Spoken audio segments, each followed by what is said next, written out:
When the angels had left them and gone into heaven, the shepherds said to one another, "Let us go now to Bethlehem and see this thing that has taken place, which the Lord has made known to us."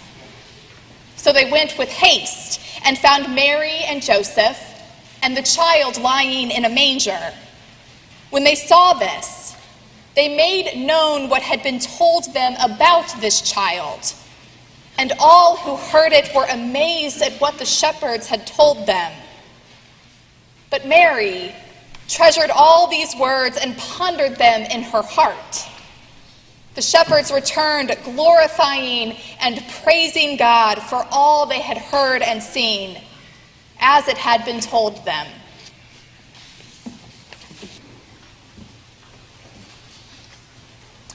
Luke paints quite the picture for us, doesn't he? The Roman emperor decreed that everyone must go to their family's city to be counted in the census. The next thing you know, people are crisscrossing all over the land. By the timing of that mandate, the timing could not have been worse for Mary. On the verge of giving birth to her first child, she and Joseph had to travel 80 miles from Nazareth to Bethlehem. With multitudes on the move, the inns were packed. So when Mary gave birth, she simply wrapped her child in bands of cloth and rocked him and held him and sang to him and laid him in a manger. Now, shepherds were out in the fields keeping an eye out for predators while their flock was bedding down for the night. Picture several shepherds sitting around a campfire telling each other tall tales, passing a wineskin around the circle. Suddenly, a messenger appears in their midst. The shepherds now, tough guys who were used to taking on wolves, were frightened. But the mysterious figure says, "Do not be afraid. I bring you astonishing news. To you is born this day in the city of David a Savior, who is Christ the Lord." Rubbing their eyes and squinting and wondering if they passed that wineskin around one too many times, a multitude of the heavenly host appeared, glorifying God, and speaking of peace on earth. The shepherds jump to their feet, rush into town, where they find Mary and Joseph hovering over their child. Soon the shepherds are running through town, sharing the good news. But Mary is just pondering it all. What does it mean? Luke is a master storyteller, and as his words wash over us, we are transported to another place. Not only to a faraway land in a distant time, but a place free from news about government shutdowns and presidential tweets, free of worries about our health, worries about our savings.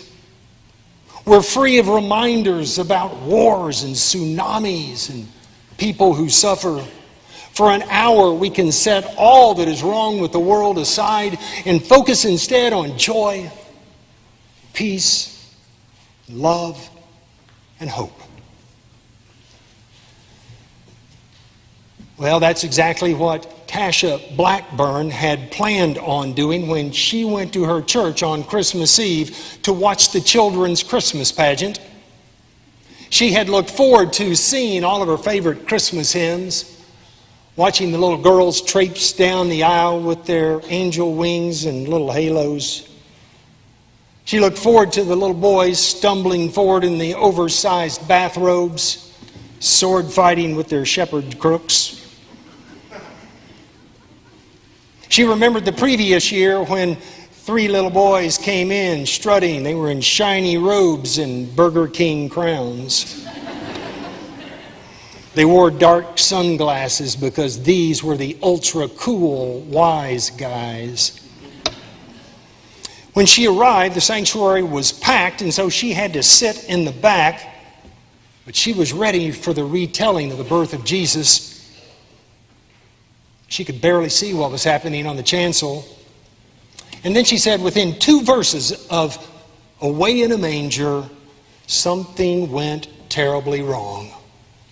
Something, or rather someone, was intruding on her view of the pageant. She could barely see the chancel. She had to look through this other person. This other person was Morgan, a 16-year-old girl.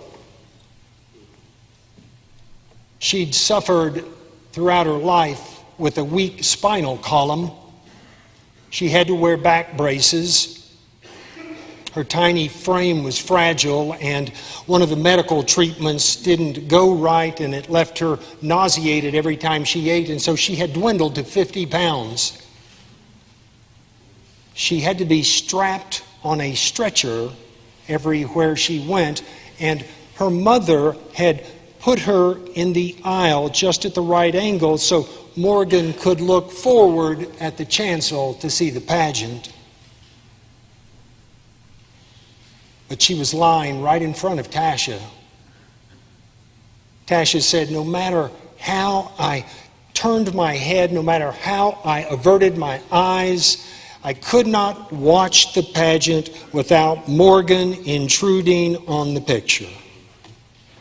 To see the birth, I had to look through Morgan. The contrast was acutely painful. The singing and dancing children, and then Morgan lying there, clapping with one hand on the side of her stretcher.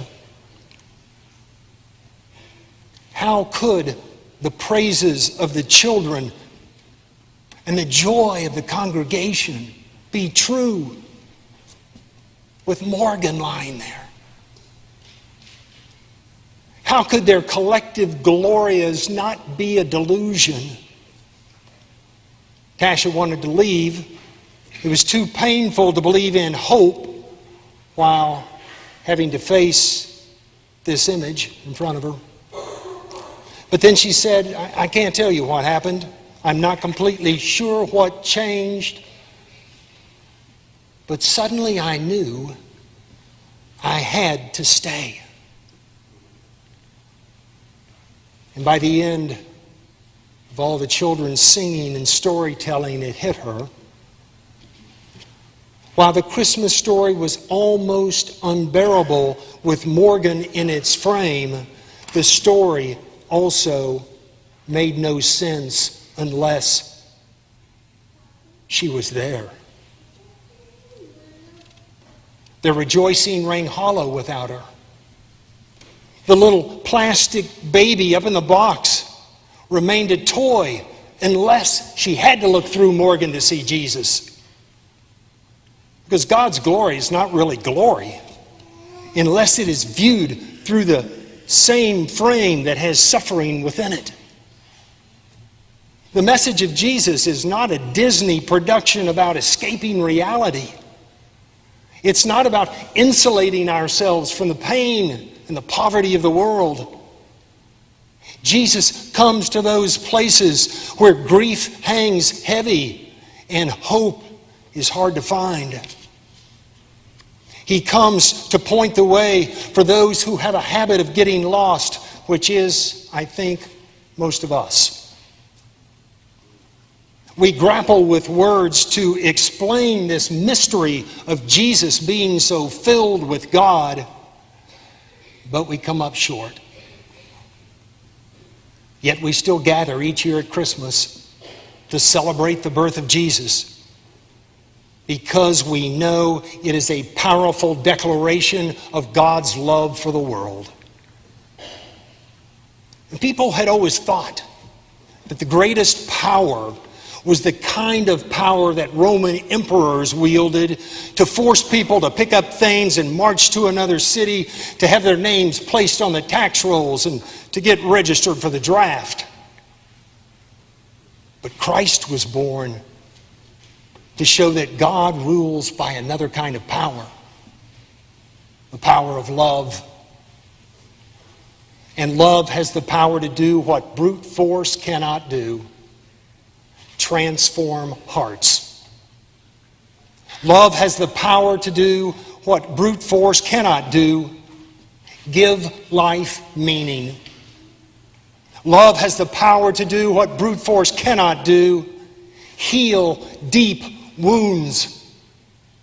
Love has the power to do what brute force cannot do: inspire hope. The message of Christmas is that the light shines in the darkness, and that light is love.